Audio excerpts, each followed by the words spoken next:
All right. Well, good afternoon, everybody. And we are looking forward to sharing with you some of what we've been working on related to work-based learning and job placement process demonstration.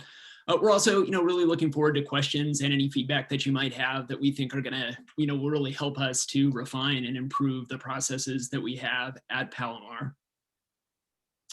I'll start off just by, this is the team that really leads the work at Palomar. Dr. Angela Kong is our service learning coordinator. Bruce Reeves is our job placement case manager. I'm our work experience coordinator and primary point of contact for internships. And Rosie Antonecchia is our career center director. And our career center really focuses on working with students who are unsure about what their major and career goals are. They teach a 1-unit career exploration class. And then also manage job postings with the college, and then share out with Bruce and with relevant discipline faculty when we get job postings that are related to the programs that we have at the college. We also have a couple deans that are working closely with us in this work, Nicole Rowe with career technical and extended education, and Leslie Salas with counseling services. And one thing that I would point out about that is, I think like some other colleges, our career center sits within our student services division, whereas service learning, job placement, work experience, we're in career education. And while in the past, I think there was some siloing that happened, we've really been able to build a strong working relationship. And so even though we're in different parts of the college, we meet regularly, we're in good communication, and that helps us with the implementation of the policies that we're going to be talking, or the processes that we're going to be talking about today. So we're going to start with how we approach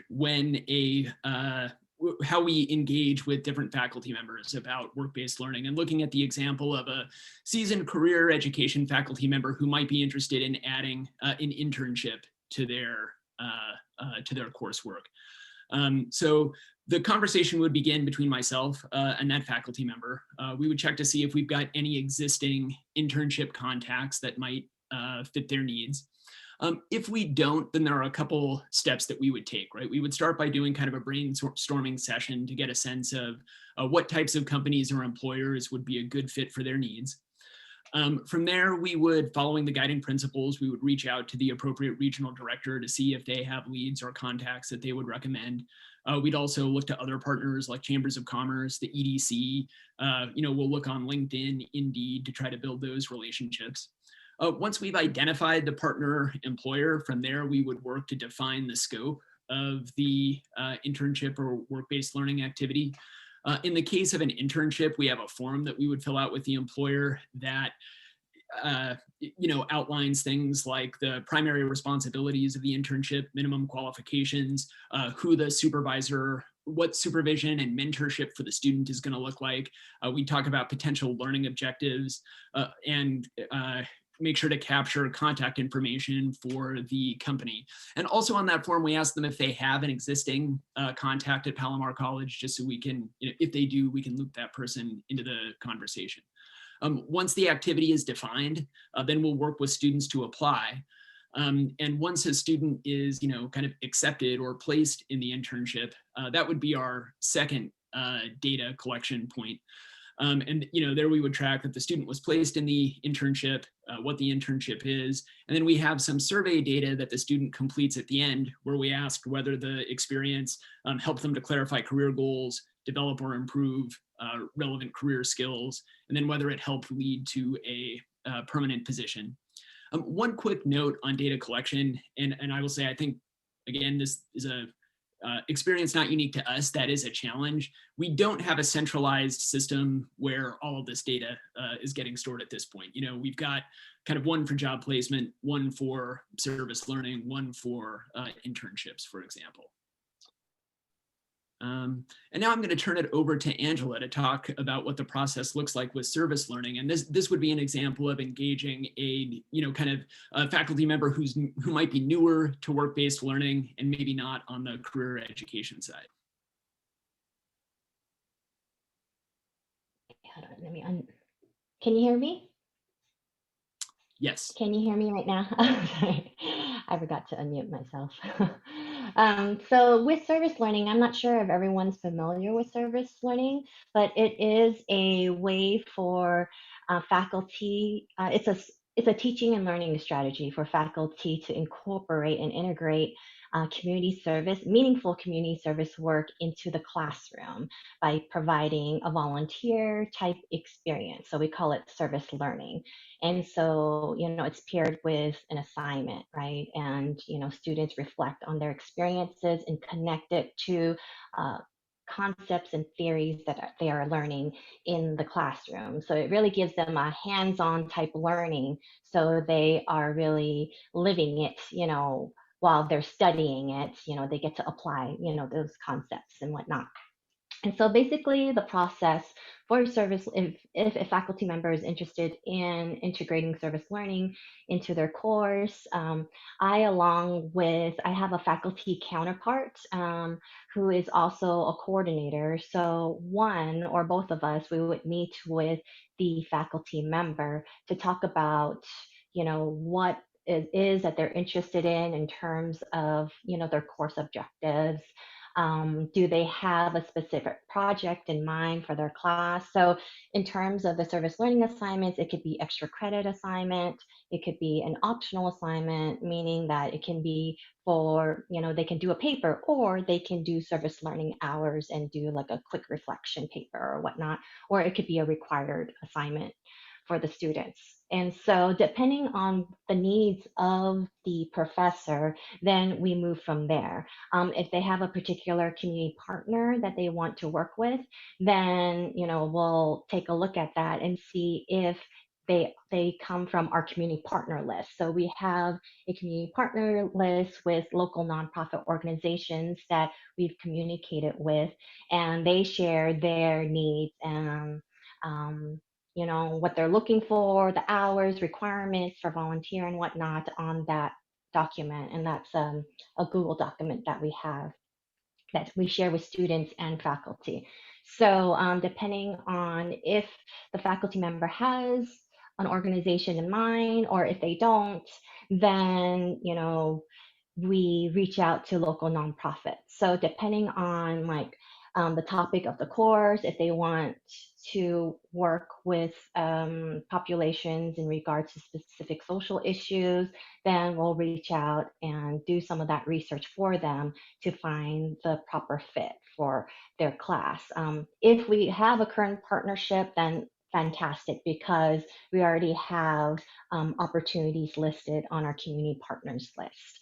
Um, and so, with the assignment that they give to the students, then we do have paperwork that students fill out, liability forms, timesheets, whatnot. But everything is already prepared in advance.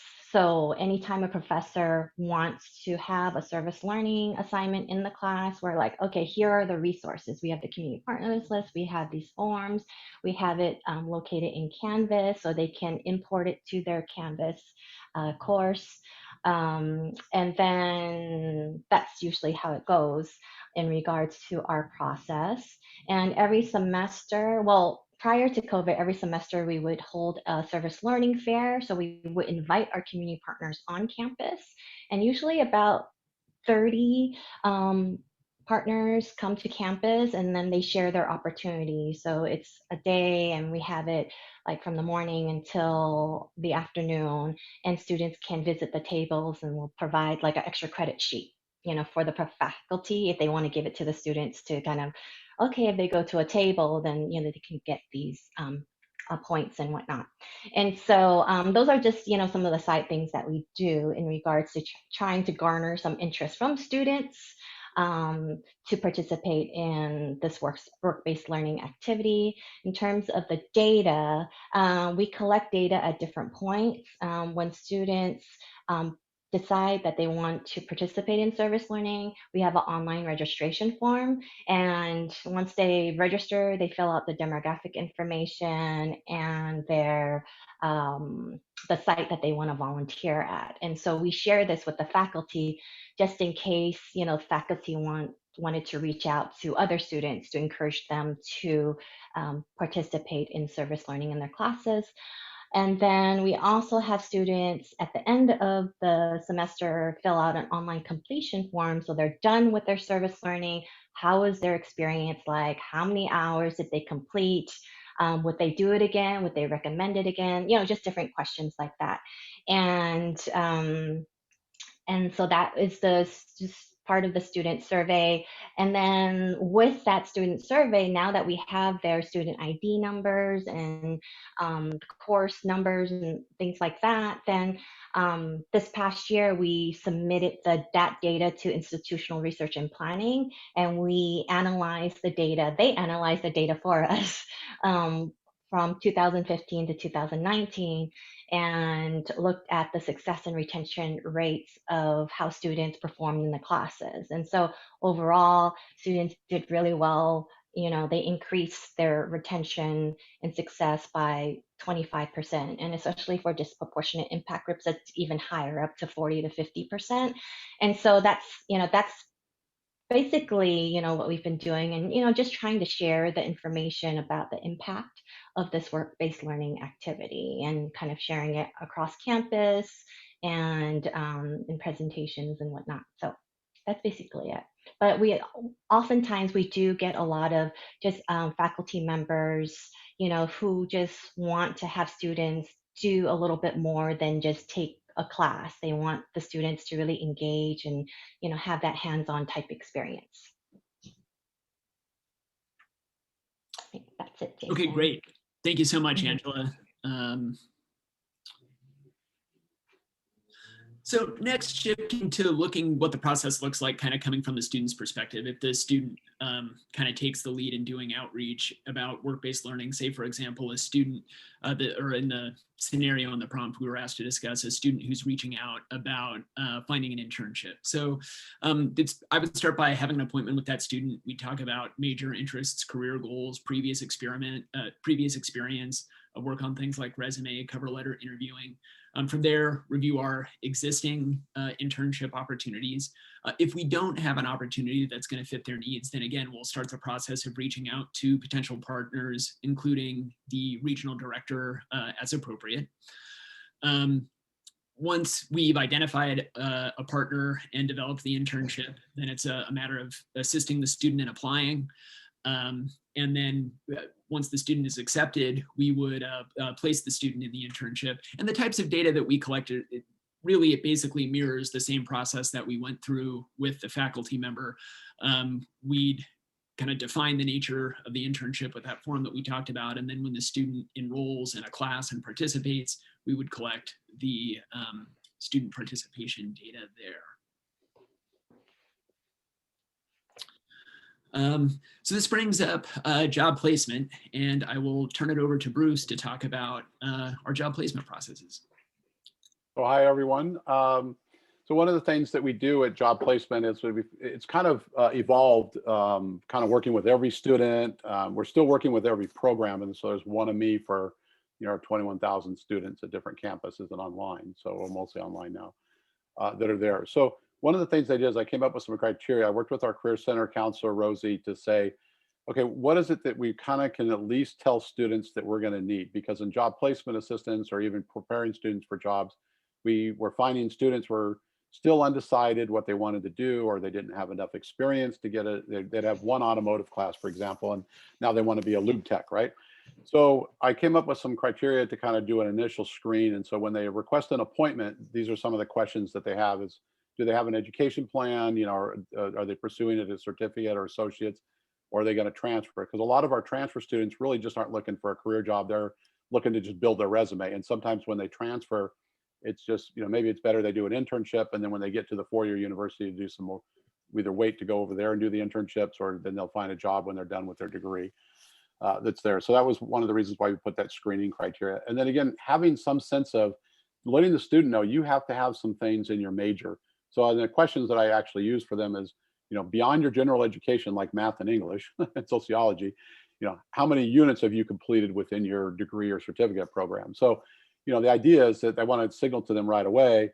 It's, like I said, that we want to make sure that they have the education, because some students, I might be able to take an automotive student who's got 2 or 3 classes out of the way, and they might be a lot attendant, And then as they gain a few more classes and as a position becomes available at a dealership, they can become a lube tech. There are other things where you would just flat out have to have a certain minimum of classes. We know with diesel, they have to have like their air brakes and electric, that type of thing. And some just have to have their AS degree, period. And so they come to me and like, well, no AS degree, I can't help you, that's there. But we want to have some sense of a screening because there were so many students that were just, wandering around, didn't know what they wanted to do. And then I start the seed by asking them if they've done volunteer work or service learning internships and things. That is not a screen out question. It's just more of an information question because so when I start a conversation, which I'll get into about the job plan or the job assessment that I do with them, is that it gives me an idea, okay, what is they're thinking? And then the other thing that I ask them to do is to do some research, what type of job is it that you want? So my drafting students, hey, I want a 2D drafting or I want 3D drafting and PCB boards or something. So they pretty much know what they want to do. But I get a lot of other students that, they're a business student. Well, we know business is marketing. We know business is accounting. We know business is management. They say, well, I want to be a manager. Like, okay, well, you got to work up, that's over there. So to help focus them, we came up with these questions that we have, and it's actually worked out really well. And it's also given me, some foundation material. Go ahead, Jason, the next slide. So for job placement, we have found, especially with COVID, is our students don't really check their emails. They don't check Twitter. We have something like 7,000 following, I think, on Twitter, and then Facebook, maybe 3,000 or something like that. And out of 21,000 students, that's really not a great way. But one of the things to get students is to place Canvas ads. So if I place an ad, it stays open no more. It's an announcement where every student that logs in can see it. And some don't read, the things, and they go to the questions and they still don't read it. So I still have to do a little bit of sifting to try to find the right student. But students see the Canvas ad. I keep it open at a maximum of 48 hours before I have to close it because I get 80 to 100 students that apply. And it just becomes, for me to call the students, set a time aside to talk to them and assess them and get them in the system for job prep and placement and stuff. It's a lot. But that's the only thing that we found that I found that worked. On campus, week of welcome, they're thinking about, their first class. But anyway, the next thing is doing some workshops. We get some information, some interest in that. Most of our workshops, we were getting like 10 students. When I put the workshop on Canvas through our teaching and learning center that we run our workshops through, I just put our workshop last in the fall on Canvas, and then we got like 63 people signed up instead of 10 people for the resume workshop that's over there. But from the resume workshops or interview, then they can of course come to me and get more help. Direct marketing, going to students, going to the classrooms and talking about what I do. Direct marketing with professors, so remind them, or especially the adjuncts that kind of cycle through that we're here or that I'm here, that's over there. And anyway, the next thing is that our data collection is, I collect when they come in, I collect their major that they're in. I try to collect some of the units, usually just on a range of what they do. But when I do the assessment, it's prior work experience, the desired job that's there. I collect when they get placed, the wages that they get placed at when they find a job. And I usually get a pretty good return response. They usually don't ghost me too much. And it's usually just, I find if I build a rapport and then I start letting them know, hey, I need your help because once you get hired, I need you to tell me what's going on, so to do that. So the big thing about job placement assistance or job placement case management, what we're all calling it, or job prep or whatever, is that it's the assessment. So when the student comes in, there's the social emotional component that we're working with. There is the job knowledge, soft skills that they have, and determining their motivation. Are they committed to to going through the process with you, but also committed to actually accepting a job offer that's there. So there are a number of things that come up that I get the DRC students and those students with disabilities. It's like a tenfold to work with them because we don't have workability on our campus, and we're trying to sort that out. But the job plan is what we initially do. So I do that assessment, and then we come up with a plan. Okay, you're good to go. You have enough education. You have some prior job experience, or you don't. We can get you a job probably in this range. Let's start working towards that. That's on there.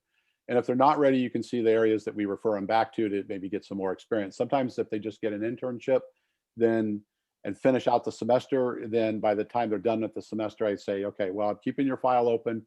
Come back to me when you're done with your internship towards the end of the semester. Then we can start applying for those jobs.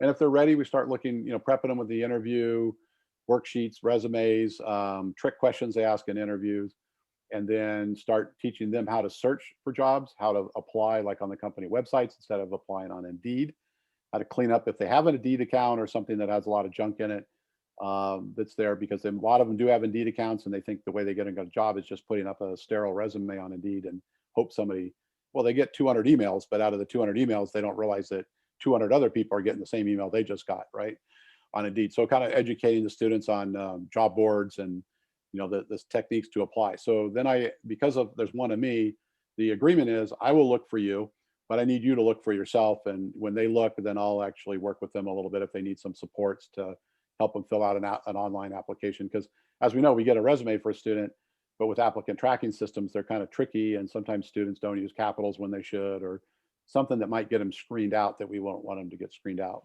that's there. And then what I do is that follow-up data is kind of like what I was saying with the data collection is I like to talk with the students about what to expect on the first day of the job, because a lot of our students have never really technically worked in a professional environment. So I'll say, where do you work now? Well, I work at, the Piccadilly, or whatever it may be. And they say, so well, do people talk trash about the boss? Yeah. I said, okay. So do you talk trash about the boss? And they go, oh yeah, or something. But anyway, I talk with them about kind of what to expect on the first day of the job, that it's going to be different. It's going to be like the first day of class when they first came to Palomar. Remember that day, help them make a connection. Because what I found is a lot of students, we get them in a job and then like sometimes 3 days later they blow out. And it's not necessarily because it was the wrong fit for them. It didn't meet an expectation or something happened they weren't aware of. And then at the end of the first week, then I like to follow up with them. And I tell them, I said, let's talk, we could talk sooner, but if at the end of the first week, let's talk about how your week went. And things, but I give them the skills, we don't talk trash when we first go to a job. If other people talk trash, I give them some things like, some supports to, well, if they talk trash, just say, well, I haven't experienced that yet. And then kind of go on to it, go on to another topic with that person. Then they'll know, oh, you don't talk shop, or you're not going to get involved in the politicking that's going on over there. So, any questions?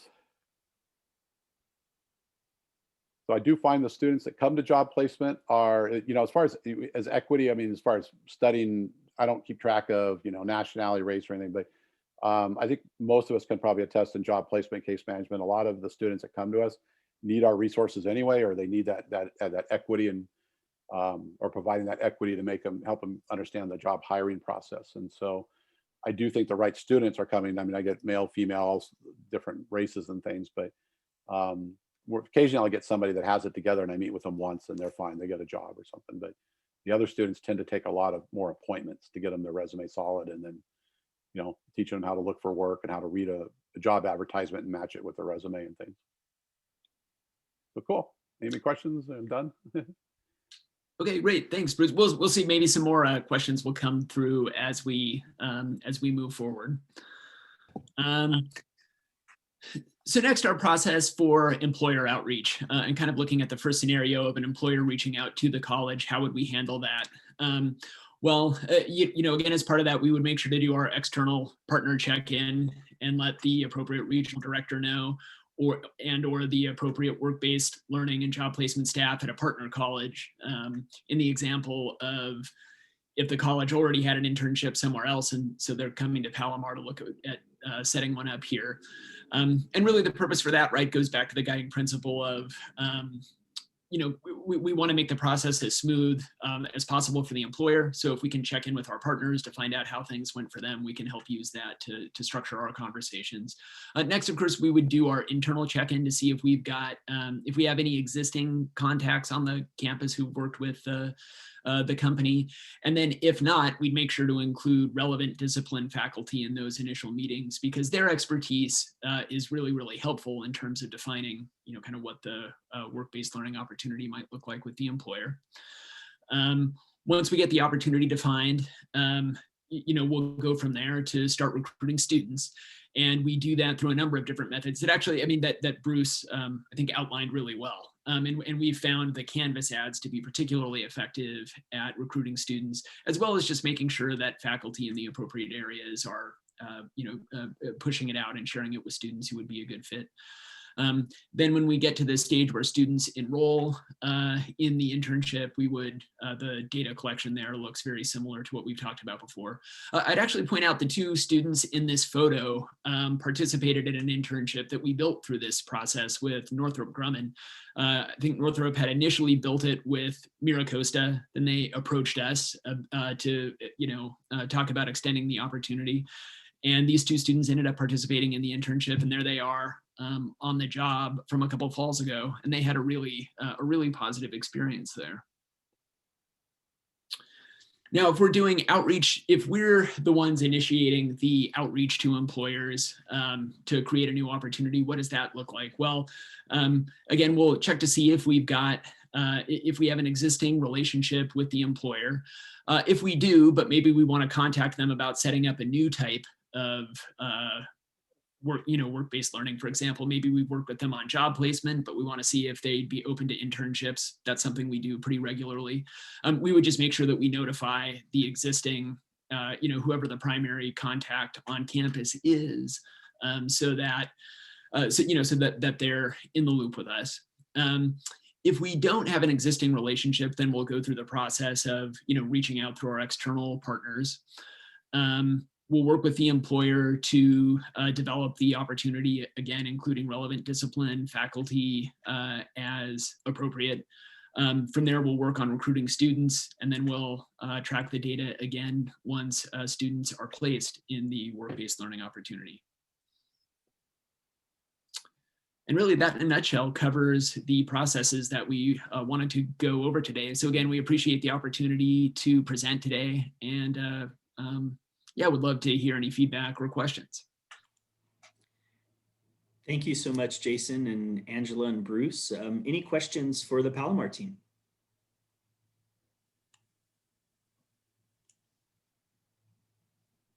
Bruce, this is Angela. I have a question for you. Uh-huh. You mentioned that you haven't had a lot of trouble getting students respond to your questions about their employment.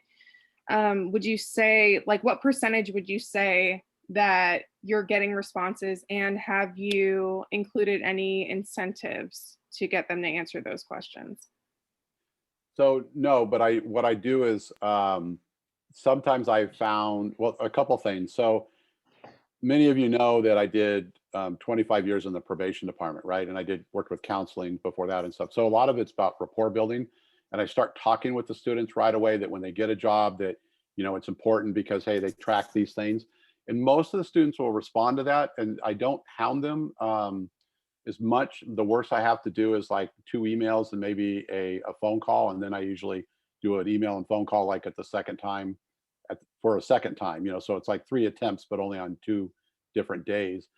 And they're good because most of them will tell you, what they are. And sometimes my recruiters or different hiring managers, they tell me, hey, yeah, I'm hiring them at $15 an hour. They start Monday or something.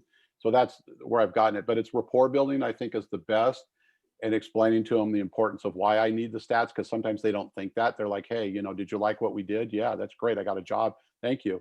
I said, well, in order for me to do this, I need you to, help me out here a little bit. I would say the percentage is about 90%. Now, the ones that I do that I'm working with now, the ones that, they come to you and they want a job, and then you can see they're just kind of fading off. I'll still do a follow-up email, and I'll say, hey, I'll keep your case open if you want. If I don't hear from you by, the end of the week, I'll just go ahead and close it out. You can contact me when you're ready. So I don't know that percentage, but the ones that like are getting jobs, as well as the ones that either found it on their own or ones that I have found them jobs on, about 90% of them get back with me at some point or another. And I think they appreciate like a phone call too, like after their first week on the job, like, hey, how did things go? Because they're so excited, or after, 3 or 4 days on the job, because they're so excited, or they're glad you called them because they had a question that came up, like, hey, they didn't tell me what my starting pay is. And then, you talk to them about, oh, did you look at your job offer or something like that? So those are ways that I kind of confirm and to get them to do that. So hopefully that answers your question. It did. Thank you.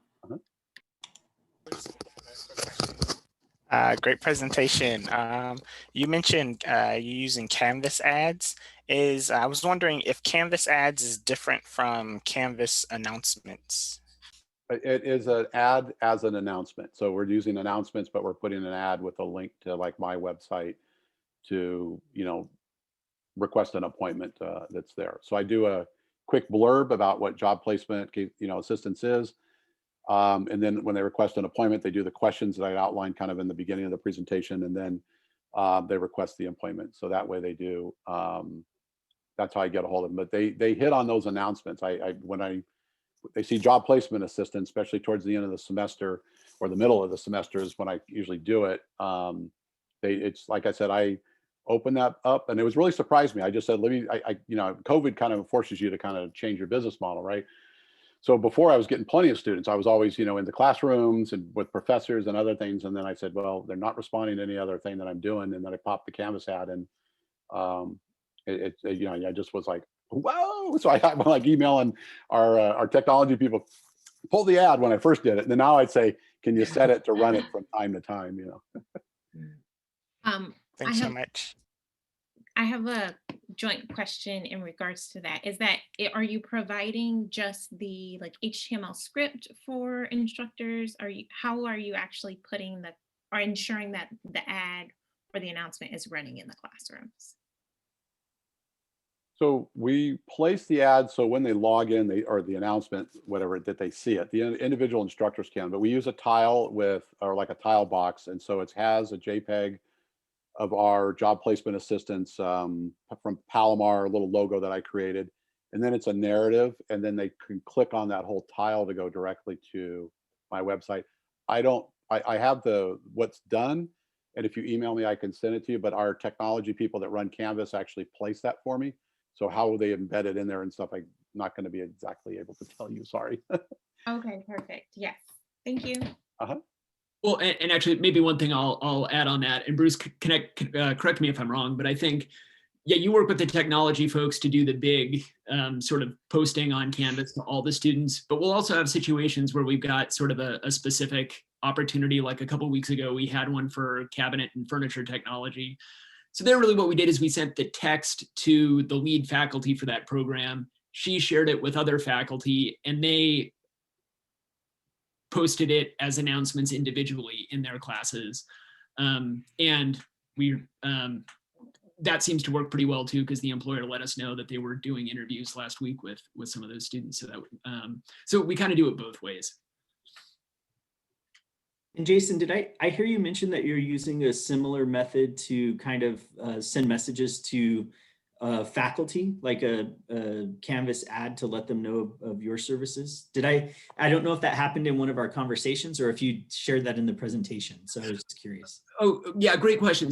So I don't use Canvas for that, but it'll be more, you'll send an email to faculty in a particular discipline and say, hey, we've got a great internship opportunity that might be of interest to your students. Can you post this as an announcement in your Canvas class? And then it's the faculty member that does it. Great, thank you.